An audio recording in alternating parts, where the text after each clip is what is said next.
Hello and welcome to this session. This is Professor Farhat, in which we will discuss section 469, or the grouping business activities.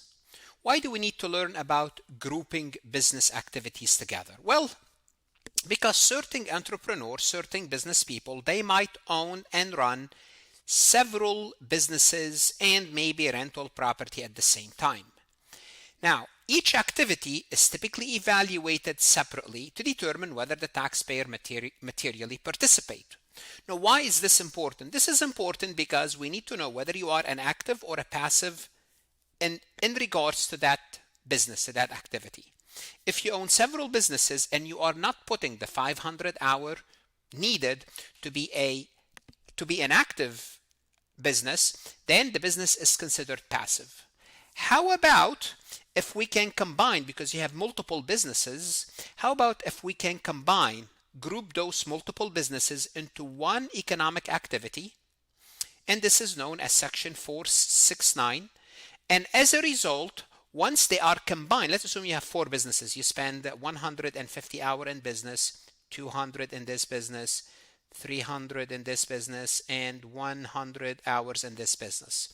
Now, if you separate them, well, they are not, each one does not meet the 500 hours, but if you combine them, you can meet the 500 hours. So the purpose of grouping is to evaluate participation across activities as a whole. So to avoid being classified as passive, because participation is split across multiple activities, each one of them is considered passive, but when you group them together, it's considered one active unit. So if activities are not grouped, the taxpayer must meet the material participation for each activity individually. And some people, they have multiple businesses. They cannot put 500 hours in each business, just don't have enough time in the year to do so. And that's the purpose of this. What are the rules and how does 469 work in order to be able to group those activities together? Let's go ahead and get started. Before we proceed any further, I have a public announcement about my company, farhatlectures.com. You are here because you are serious about mastering taxation. Whether you are taking a tax course, studying for the CPA exam, or enrolled agent, tax feels overwhelming, not because it's impossible, but because it's dense, detailed, and often taught at a pace that doesn't match the way you learn. The rules can feel disconnected, and the logic isn't always explained clearly. At Farhat Lectures, we slow it down. We explain the why behind the rules, break concept into simple steps, and rebuild your understanding from the ground up without assuming any prior knowledge. When explanation matches your learning, everything changes. The confusion fades, the rules start to connect, and tax becomes manageable. If you are ready to understand tax with clarity and confidence, start your free trial at farhatlectures.com and let's build your tax foundation together. How the election works, simply put, you will need from a mechanical perspective, it is to attach a statement. Now, just because you attach a statement, it means you qualify. You have to attach a statement that's the mechanical, then you have to meet certain criteria. And once made, the grouping generally remains in effect. So remember, if you decide to group them, that's it. You have to keep them together unless there is significant change in fact. So you have to tell the IRS, you have to send a statement explaining to the IRS why are you grouping these activities. So what can be grouped? So the first thing is, okay, you want to group activities together. What can be grouped? If they form appropriate economic unit. What does that mean? That's the rule. They must reflect how the activities actually operate economically, not just ownership convenience. Just because you own them, it doesn't mean you can group them. You have to show how they interrelate to each other in order for the grouping to meet material participation. So just because you own several businesses, it doesn't mean you can group them as one economic unit. Let's start with an example. Lena owns the following interests: 40% interest in a vegetable farm, and she spent 200 hours in that. 25% interest in a dairy operation, she spends 200 hours in that. And 15% in a grain processing business, she spent 200 hours. If you take each activity separately, none of these activities meet the 500-hour rule.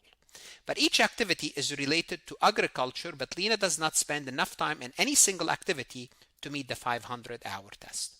So what's the solution for Lena? Well, if Lena groups all activities together, those three, because they are operationally related, well, she can combine her hours across all activities, and as a result, she will meet the 500 hours because now she considered as if she invested 600 in that 600 hours in that economic unit. So let's find out when grouping is not allowed. Even if activities sometimes appear related, they cannot be grouped in certain situation. First, they are not economically interrelated. They are not connected to each other. Grouping is done for the sole purpose of avoiding the passive activity limitation. If that's your sole purpose, then it's not allowed. And the structure does not reflect actual business operation. So you have to have some sort of a structure where they are interconnected from a software, accounting information system, so on and so forth. For example, if you have a walking dog business and a tax startup, I would say they are not related. So remember, at the end of the day, they have to be somehow related. And you have to show that they are related. Walk dogging business and a tax startup, unless the tax startup is related to the walking dog business, they are not related. You cannot group them together.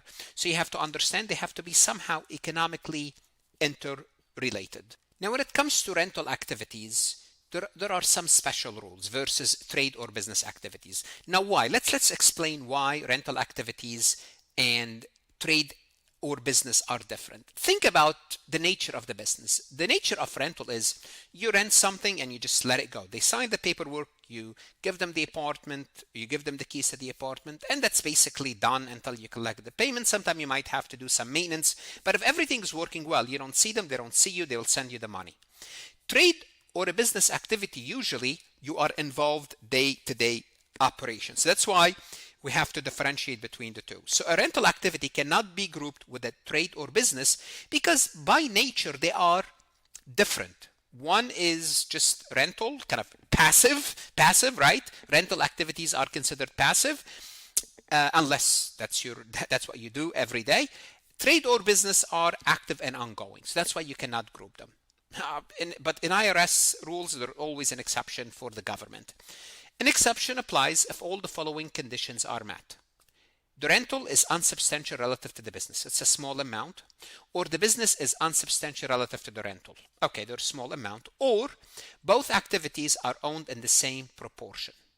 And notice, the rental activity support or an integral part of the business. So remember, you have to meet all of them. And either one of those, and the rental has to be part of the business.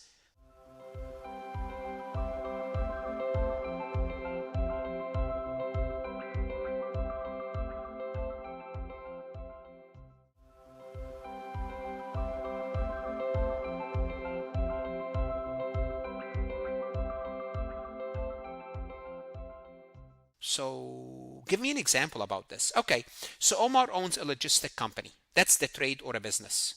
Logistic company. Now, a warehouse is leased exclusively to that logistic business. So he does own a warehouse and he rented to the logistics business. He owns 100% of both. In that situation, the warehouse supports the logistic operation. It means the warehouse is, for as far as we are concerned, to kind of meet this end, it's an integral part of the business because if you have a logistic business, you need a warehouse. Therefore, it's an integral part of the operation. The ownership is identical. The activities are economically connected. Under the circumstances, Omar may group the rental and the business activity as one unit. Let's talk about the effect of grouping on passive loss rules. Grouping has important consequences. If the businesses are grouped, treated as one activity for material participation, passive versus non-passive classification, if they are that way. If the grouped activity is passive, losses are suspended. And we already know this, that passive losses are suspended. Now, suspended losses are released only when the entire grouped activity is disposed of, not just one part.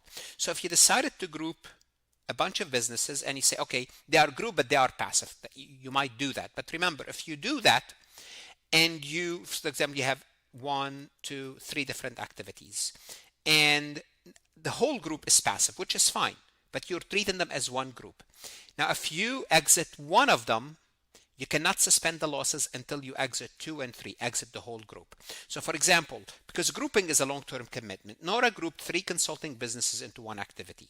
She sells one of the businesses, keeps the other 2. The result is suspended losses are not released. Losses are released only when all grouped activities are disposed of.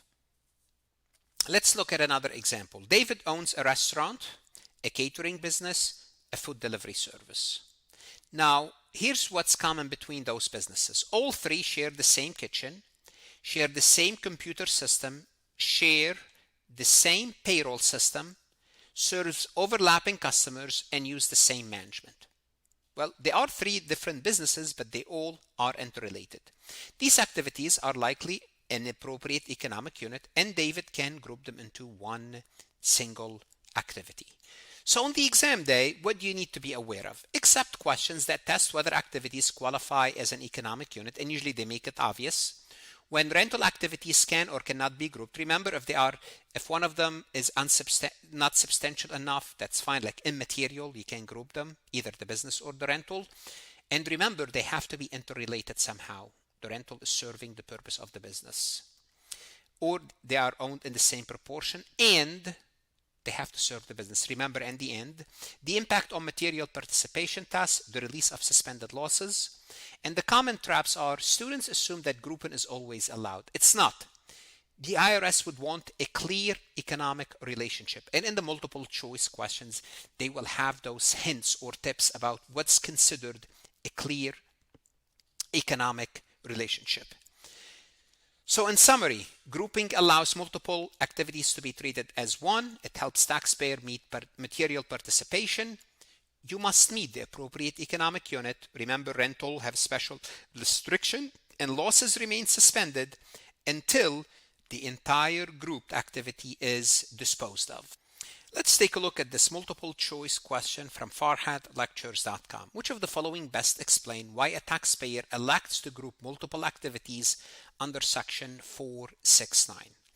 Is it to increase depreciation deduction across activities? Is it to combine activities in order to meet material participation? Is it to avoid reporting income from certain activities? Is it to reclassify the portfolio income as active income? Well, let's start with A. Is it to increase depreciation? No, depreciation is subject to the type of the asset that you own and the classification according to the IRS. So it doesn't affect depreciation. A is out. Is it to combine activities in order to meet material participation requirement? Well, is that important? And the answer is yes, that is important. Because we want to meet the material participation requirement. We want to get out of the passive activity. So is section 469 for that? I would say yes, but let's wait until we go through over C and D to make sure. To avoid reporting income from certain activities? No, you cannot avoid reporting income under section 469. C is out. To reclassify portfolio income as active income? No, portfolio income will remain portfolio income like interest and dividend. It cannot be turned into an active income. D is out. Therefore, the answer, as we expected, is B.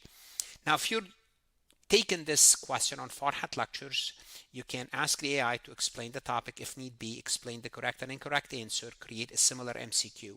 Whether you are an enrolled agent, CPA exam candidate, or simply an accounting student, the best investment you can make is invest in yourself. Go to Farhat Lectures, look at additional questions, multiple choice, AI, resources to help you pass your certification, pass your classes. No one can take your success from you. Invest in yourself, and God bless.